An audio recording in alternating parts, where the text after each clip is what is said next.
नमस्कार साथियों, स्वागत करते हैं आप सभी का एक्सपर्ट क्लासेस साधना की प्लेटफॉर्म में। कैसे हैं आप सभी? आई होप कि स्वस्थ मस्त और ज़बरदस्त होंगे, तैयारी बेहतरीन कर रहे होंगे। तो साथियों, यहाँ पर आप लोग ये जो क्वेश्चन है आप सभी के लिए है। आप अगर यूपी टेट की तैयारी कर रहे हैं, सुपर टेट की तैयारी कर रहे हैं, एमपी टेट की किसी भी जो है एग्ज़ाम की तैयारी कर रहे हैं, तो ये क्वेश्चन आपके लिए बहुत ही ज़्यादा स्पेशल है, क्योंकि हम किसी एक को टारगेट नहीं कर सकते। आप लोग अगर थंबनेल में सीटेट लिखा हुआ है, सीटेट की तैयारी, यूपी टेट की तैयारी, तभी आप वीडियो को क्लिक करते हो, ये गलत बात है। क्योंकि कोई भी टॉपिक हो गया, कोई भी क्वेश्चन हो गया, वो आपके हर एग्ज़ाम में काम करते हैं। आपका पढ़ाई का कभी भी व्यर्थ नहीं जाता है। तो चलिए क्लास को स्टार्ट करते हैं। आज का अपना पहला प्रश्न है कि दो अलग अलग भाषाओं के मेल से बना हुआ शब्द क्या कहलाता है। प्रश्न नंबर 1 है कि दो अलग अलग भाषाओं के मेल से बना हुआ शब्द क्या कहलाता है। एक भाषा दूसरे भाषा से मित्रता कर लेती है। जब दो अलग अलग भाषाओं की बात की जा रही है कि दो अलग अलग भाषाओं से बना हुआ शब्द क्या कहलाता है, तो बताइए। यहाँ पर तद्भव कहलाएगा, देशज कहलाएगा, विदेशज कहलाएगा, फिर संकर शब्द कहलाएगा। तद्भव शब्द आपके होते हैं जो हिंदी के शब्द होते हैं, हिंदी से जन्मा हुआ शब्द आपके तद्भव शब्द होते हैं। देशज शब्द जो इसी देश में जन्मा हुआ हो। विदेशज शब्द जो आपके अंग्रेजी के शब्द होते हैं, डॉक्टर हो गया, इंजीनियर हो गया, ये सारे शब्द। और आपका विकल्प हो गया संकर शब्द, डी ऑप्शन यहाँ पर लॉक हो जाएगा। संकर शब्द आप कैसे पहचानोगे कि यहाँ पर शब्द संकर शब्द है?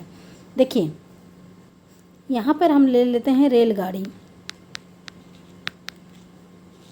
दूसरा हम ले लेते हैं टिकट घर,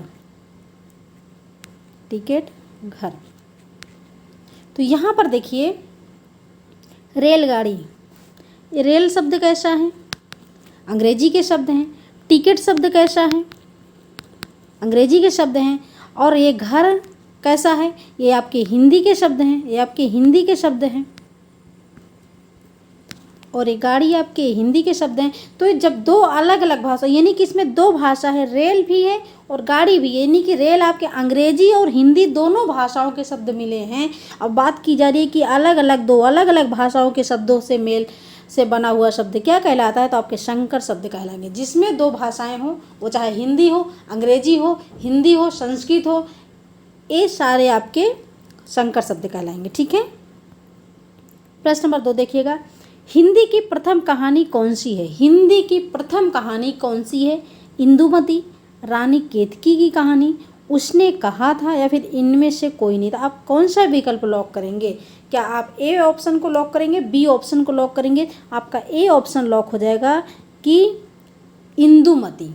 इंदुमती हिंदी की प्रथम कहानी है जो इंशा अल्लाह खान द्वारा लिखा गया है। किसके द्वारा? तो इंशा अल्लाह खान द्वारा। इंशा अल्लाह खान द्वारा लिखा गया है। ठीक है, आगे बढ़ते हैं। प्रश्न नंबर 3 है कि रत्नावली दोहा संग्रह किसके द्वारा रचा गया है? रत्नावली दोहा संग्रह किसके द्वारा रचा गया है? रत्नावली के द्वारा रचा गया है। बी ऑप्शन है तुलसीदास के द्वारा, और सी ऑप्शन है बिहारी, और डी ऑप्शन है रामानंद। तो रत्नावली की बात की जाए, दोहावली की बात की जाए, कवितावली की बात की जाए, रामचरितमानस की बात की जाए, ये आपके इम्पॉर्टेंट रचनाएं हैं, किसके द्वारा रची गई हैं? तो तुलसीदास। आपका बी ऑप्शन लॉक हो जाएगा, बी ऑप्शन लॉक हो जाएगा, तुलसीदास। क्वेश्चन नंबर 4 देखिएगा, रात दिन में कौन सा समास है? रात और दिन, ये बीच में जो चिन्ह लगा है आपके योजक चिन्ह है। तो रात दिन में कौन सा समास है? द्वंद्व समास है, बहुव्रीहि समास है, अव्ययीभाव समास है, या फिर तत्पुरुष समास है? तो रात दिन जिसमें दोनों पद क्या हो? प्रधान हो। इसमें आपका रात पहला पद भी प्रधान है और दूसरा पद भी प्रधान है। ठीक है, तो जिसमें दोनों पद प्रधान हो वो आपका द्वंद्व समास हो जाता है। आपका ए ऑप्शन लॉक हो जाएगा। प्रश्न नंबर 5 देखिएगा कि कबीर ने समाज सुधार के अंतर्गत किसका उपदेश नहीं दिया? क्वेश्चन निगेटिव पूछा है कि कबीर दास ने समाज सुधार के अंतर्गत किसका उपदेश नहीं दिया। तो सबसे पहले आप जानिएगा कि किसका उपदेश दिया है। मूर्ति पूजा का विरोध, इन्होंने मूर्ति पूजा का विरोध किया। बिल्कुल पॉजिटिव है, सही है। बी ऑप्शन है जाति प्रथा का खंडन, जाति प्रथा का खंडन भी किया कि भेदभाव ना करिए। सी ऑप्शन है स्त्री पुरुष की समानता, और डी ऑप्शन है हिंदू मुस्लिम पाखंड का खंडन। तो देखिए इसकी भी बात की गई है, इसकी भी बात की है कौन, कबीरदास ने। लेकिन सी ऑप्शन निगेटिव आपका जाएगा कि स्त्री पुरुष की समानता की बात इन्होंने नहीं की है, स्त्री पुरुष के उपदेश की बात नहीं की गई है, इसलिए आपका सी ऑप्शन लॉक हो जाएगा। याद रखिएगा, बहुत ही इंपॉर्टेंट प्रश्न है आप सभी के लिए। प्रश्न नंबर 6 देखिएगा, मृगनयनी में कौन सा समास है? मृगनयनी, मृगनयनी में कौन सा समास है? तो साथियों आपको क्लास कैसी लग रही है? अगर वीडियो अच्छी लगी तो वीडियो को लाइक करना एंड शेयर करना वीडियो को, और चैनल को सब्सक्राइब जरूर करना ताकि आपको वीडियो अब तक पहुंच सके। तो मृगनयनी में कौन सा समास है? मृगनयनी, आप इसको तोड़िए। मृगनयनी, मृग के समान नयन, ठीक है, मृग के समान नयन। नयन कैसा है? मृग के समान है।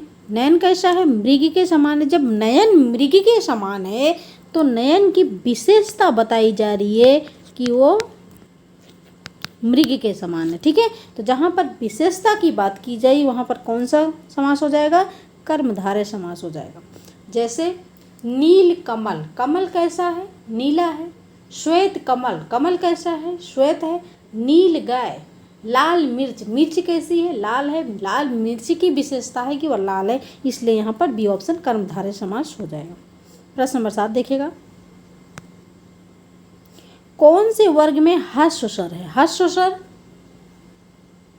जिसमें बिल्कुल भी समय ना लगे, ह्रस्व स्वर, दीर्घ स्वर और प्लुत स्वर। ह्रस्व स्वर आपके आ, ई, उ और री होते हैं, 4 होते हैं आपके ह्रस्व स्वर, ठीक है। दीर्घ स्वर जिसमें 2 मात्रा हो, जैसे बड़ा हो गया, बड़ी ई हो गया, बड़ा उ हो गया। और आपके प्लुत स्वर होते हैं जिसमें ह्रस्व स्वर दीर्घ स्वर से भी ज़्यादा समय लगे, 3 मात्राओं जितना समय लगे। जैसे ओम हो गया, आप ओम को बोलिए तो उसमें ज़्यादा समय लगता है। तो कौन से वर्ग में ह्रस्व स्वर है?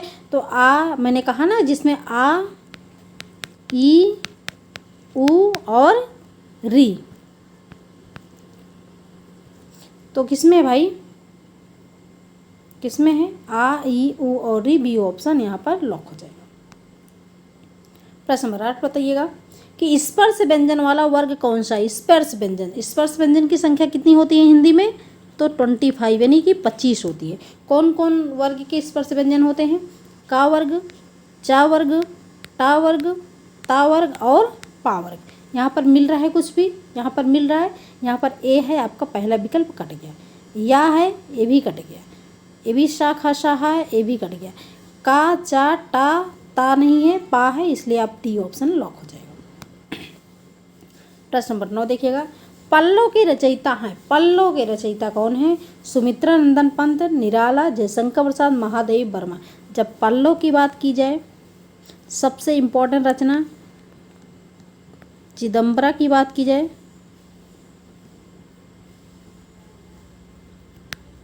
चिदम्बरा की बात की जाए, ग्राम्या की बात की जाए, बूढ़ा चांद की बात की जाए, तो आप क्या लॉक करेंगे? क्या लॉक करेंगे? सुमित्रा नंदन पंत, ए ऑप्शन को आप लॉक करेंगे। पल्लव जो है सुमित्रा नंदन पंत का एक कविता संग्रह है। प्रश्न नंबर 10 देखिएगा, रामचरितमानस की भाषा क्या है? बताइए, रामचरितमानस की भाषा क्या है? क्या भोजपुरी में रामचरितमानस लिखा गया है, प्राकृतिक में, ब्रज भाषा में या फिर अवधी भाषा में? डी ऑप्शन लॉक हो जाएगा कि रामचरितमानस अवधी भाषा में लिखा गया है। प्रश्न नंबर 11 देखिएगा, इनमें से त्रिप्रत्यय से बना शब्द कौन सा है? त्रिप्रत्यय, क्या दानशील में त्रिप्रत्यय है? नहीं है। पितृ भक्ति में, तो पितृ भक्ति में आगे हमें पढ़ने नहीं है क्योंकि शिक्षक में भी नहीं है, निंदक में भी नहीं है। लेकिन आपने देखा पितृ भक्ति, अलग आप कर दीजिए इसको, तो ये यहाँ पर आपका क्या निकल के आया? बी ऑप्शन में आपका प्रत्यय निकल के आएगा, त्रिप्रत्यय, इसलिए बी ऑप्शन आपका लॉक हो जाएगा। प्रश्न नंबर 12 देखिएगा, चंदर बरदाई किसके दरबारी कब थे? चंदर बरदाई किसके दरबारी कब थे? महाराज हमीम के, महाराज बीसल देव के, महाराणा प्रताप के, पृथ्वीराज चौहान के। डी ऑप्शन आपका लॉक हो जाएगा, पृथ्वीराज चौहान के।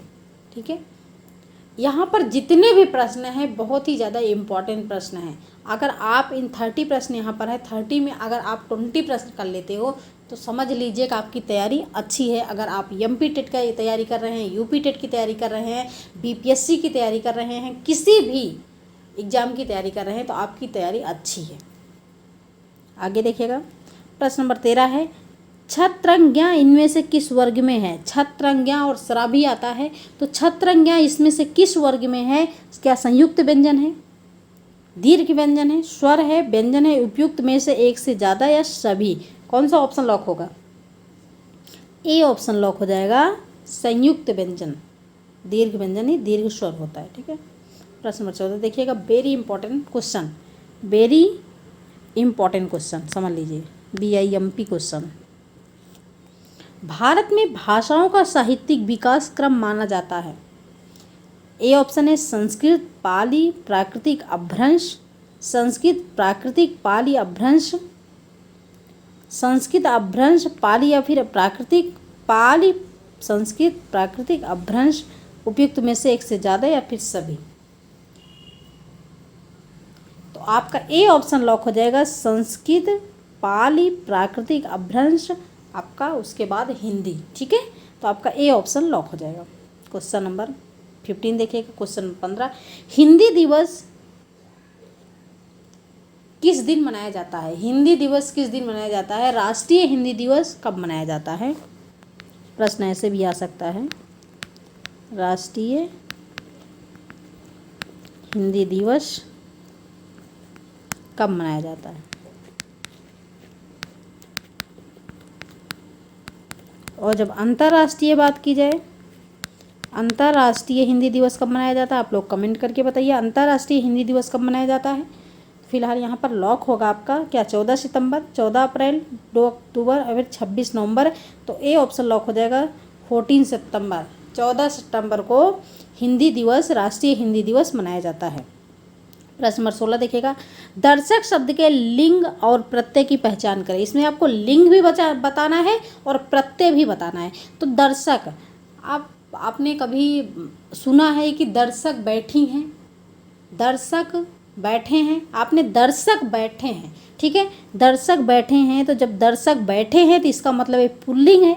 ठीक है, क्या ए ऑप्शन लॉक होगा या फिर सी ऑप्शन लॉक होगा? दूसरी बात कि प्रत्यय कौन सा है? दर्शक अक प्रत्यय है, आनी प्रत्यय है या फिर आ प्रत्यय है, कौन सा है?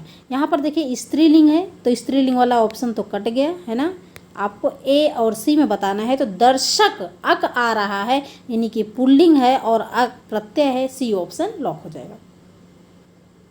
दर्शक को आप तोड़िए, अक प्रत्यय नहीं कर रहा है ना। प्रश्न नंबर 17 देखिएगा, निहारिका शब्द में निहित प्रत्यय की पहचान करें। प्रत्यय क्या होता है? जो शब्द के पीछे लगकर एक नया अर्थ प्रकट करे, प्रत्यय। निहारिका, री का निहारिका, ई का प्रत्यय आ रहा है, डी ऑप्शन लॉक हो जाएगा। प्रश्न नंबर 18 देखिएगा, धिक्कार है उस व्यक्ति को जो दूसरों को धोखा देकर धन कमाए। धिक्कार है या फिर आप कह लीजिए छी, कितने मैले कपड़े हैं, कितने मैले कपड़े हैं। ठीक है, कहीं कहीं आपको विस्मयादिबोधक का चिन्ह मिलेगा, कहीं नहीं मिलेगा। तो जब ऐसे आ जाए जहाँ पर धिक्कार है उस व्यक्ति को जो दूसरों को धोखा देता है, छी कितने मैले कपड़े पहने हैं, वह कब आए? तो जब आपको लगे तब तुरंत आपका डी ऑप्शन लॉक हो जाएगा, विस्मयादिबोधक। ठीक है, प्रश्न नंबर 19, किस वाक्य में क्रिया का भाववाच्य प्रयोग हुआ है? भाववाच्य, कृतवाच्य, कर्मवाच्य और भाववाच्य। वाच्य आपके कितने होते हैं बताइए? वाच्य आपके कितने होते हैं? तो 3 प्रकार के वाच्य होते हैं, कृतवाच्य, कर्मवाच्य और भाववाच्य। तो यहाँ पर बात की जा रही है कि भाववाच्य का प्रयोग हुआ है कृतवाच्य में जिसमें कर्ता प्रधान हो, कर्मवाच्य में जिसमें कर्म प्रधान हो, और भाववाच्य में क्या हो? जिसमें मुझसे खाया नहीं जाता, मुझसे पिया नहीं जाता, मुझसे दौड़ा नहीं जाता, मुझसे पढ़ा नहीं जाता, नहीं आ जाए तो समझ लीजिए भाववाच्य है। और यहाँ पर नहीं किस में है? लड़कियों ने माँ को देखा, उसने फल नहीं खाए गए, उससे फल नहीं खाए गए, घोड़ा हिनहिनाता है, यह काम मुझसे ही संभव है। वाच्य की सबसे अच्छी ट्रिक है कि मुझसे खाया पिया नहीं जाता। जब नहीं आपको दिख जाए तो समझ लीजिए ये वाच्य है, आपका बी ऑप्शन लॉक हो जाएगा। आगे देखिएगा प्रश्न नंबर 20, किस विकल्प में तत्सम शब्द का तद्भव नहीं है? यानी कि तत्सम शब्द है तो उसका तद्भव नहीं है। स्पर्श का क्या होता है? तद्भव। स्पर्श का तद्भव क्या होता है? स्पर्श आपका तत्सम शब्द है, लेकिन आप उसका तद्भव निकालेंगे तो छूना हो जाएगा। ठीक है, संस्कृत के शब्द आपके तत्सम शब्द और हिंदी के शब्द आपके तद्भव शब्द। राज्ञी का मतलब हिंदी में क्या होता है? रानी होता है। राज्ञी आपका तत्सम शब्द है और रानी आपका तद्भव शब्द है। सापेक्ष, सापेक्ष जो है आपका क्या है भाई? सापेक्ष का क्या निरपेक्ष होता है? सापेक्ष का तत्सम जो है क्या सापेक्ष तत्सम है तो क्या तद्भव निरपेक्ष हो जाएगा। तो निरपेक्ष ये विलोम शब्द है। ठीक है, ये विलोम शब्द है। और श्रृगाल का शियार होता है। श्रृगाल का जो है तद्भव शियार होता है, तो इसलिए आपका सी ऑप्शन लॉक हो जाएगा। यही नहीं पूछा गया ना, तद्भव नहीं है तो यही नहीं है। प्रश्न नंबर 21, अद्भुत रस का स्थायी भाव है। अद्भुत, अद्भुत किसी चीज़ को आप देखोगे आश्चर्यचकित हो जाओगे, अद्भुत हो जाओगे। ठीक है, तो विस्मय होता है, आपका सी ऑप्शन लॉक हो जाएगा। विस्मय, आश्चर्यचकित होना,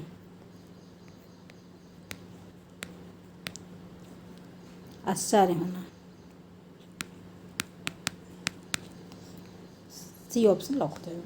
प्रश्न नंबर 22 देखिएगा, मीठा अमरूद में मीठा विशेषण किस कोटि का है?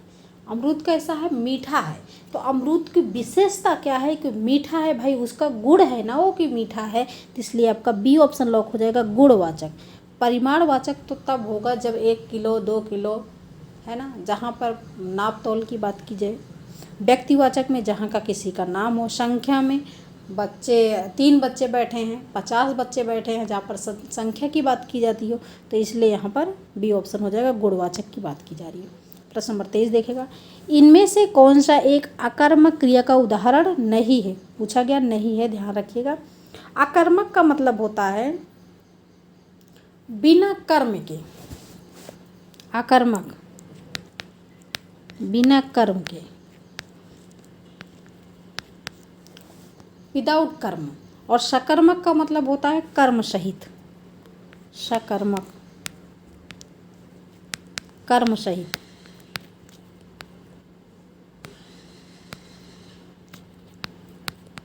जिसमें कर्म की प्रधानता हो। ठीक है,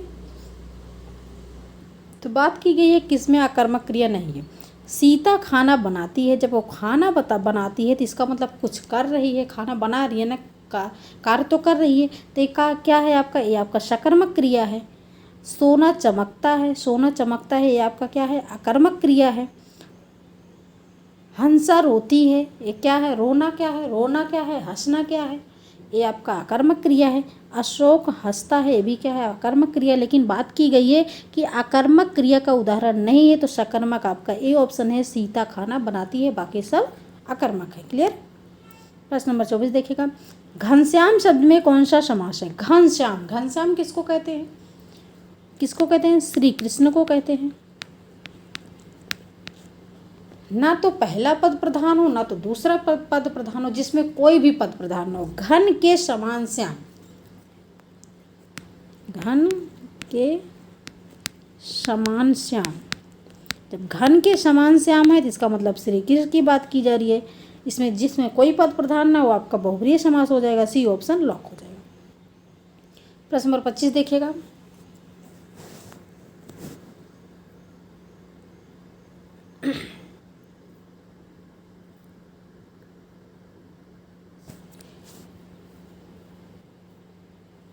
जिन शब्दों की उत्पत्ति का पता नहीं चलता उन्हें क्या कहा जाता है? जिन शब्दों की उत्पत्ति का पता ही नहीं चलता उन्हें क्या कहता है? अगर भाई तो क्या कहते हैं आपके विदेशी शब्द हैं तो इसका मतलब विदेशों से आए हुए शब्द हैं। अब विदेशों से हमारे अंग्रेजी शब्द आए हैं, है ना, अंग्रेजी शब्द, तो इसकी उत्पत्ति का तो पता है। तत्सम शब्द आपके संस्कृत से निकले हुए हैं, इसकी भी उत्पत्ति का पता है। तद्भव शब्द आपके हिंदी से जन्मे हैं, इसकी भी उत्पत्ति का पता है। लेकिन ये देशा शब्द कहाँ से आया है? देशा शब्द का कुछ पता है कि कहाँ से आया है? कहीं से नहीं आया, इसी देश में जन्मा हुआ, देश में जन्मा हुआ।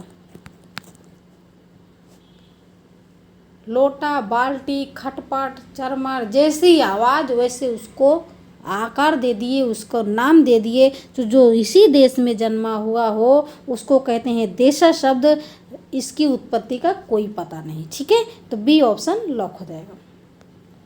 प्रश्न नंबर 26, हवन में जलाने वाली लकड़ी के लिए शुद्ध शब्द है, या फिर आप कह सकते हैं हवन में जलाने वाली लकड़ी को क्या कहते हैं? हवन सामग्री कहते हैं, वन काठ कहते हैं, शुष्क काठ कहते हैं, या फिर समिधा कहते हैं? क्या कहते हैं? यहाँ पर लोगों का ऑप्शन लॉक होगा ए ऑप्शन, लेकिन ये गलत है। हमने कहा है गलत है। अब बताइए क्या लॉक होगा? तो डी ऑप्शन लॉक होगा, समिधा। हवन में जलाने वाली लकड़ी को कहते हैं समिधा, क्योंकि जो हवन में लकड़ी जलाई जाती है वो आम की ही लकड़ी होती है। किसकी लकड़ी होती है? तो आम की लकड़ी होती है ना। हवन सामग्री तो वो है जो हवन के लिए आप इकट्ठा करते हैं सामग्री, उसको बोलते हैं हवन सामग्री। जब हवन में जलाने की बात की जाए तो आम की लकड़ी ही जलाई जाती है। डी ऑप्शन लॉक हो जाएगा। प्रश्न नंबर 27, एक वाक्य में आपादान कारक का प्रयोग हुआ है। ठीक है, एक वाक्य में आपादान कारक का प्रयोग हुआ है। आपादान कारक जब अलगाव की बात की जाए, और अलगाव की बात यहाँ पर किस वाक्य में किया गया बताइए? शिकारी ने तीर से बाघ मारा। जब तीर से बाघ को मारा तो इसका मतलब करण कारक है,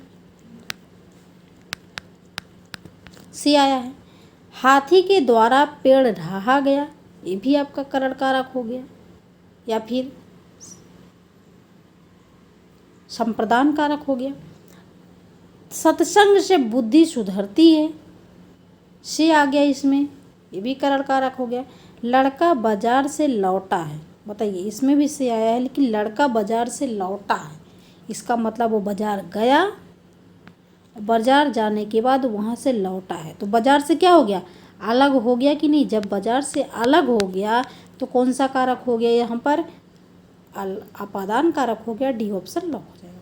प्रश्न नंबर 28, गरीबों को वस्त्र दो, वाक्य में कौन सा कारक है? गरीबों को वस्त्र दो, भिखारी को दान दो, वस्त्र दान दो।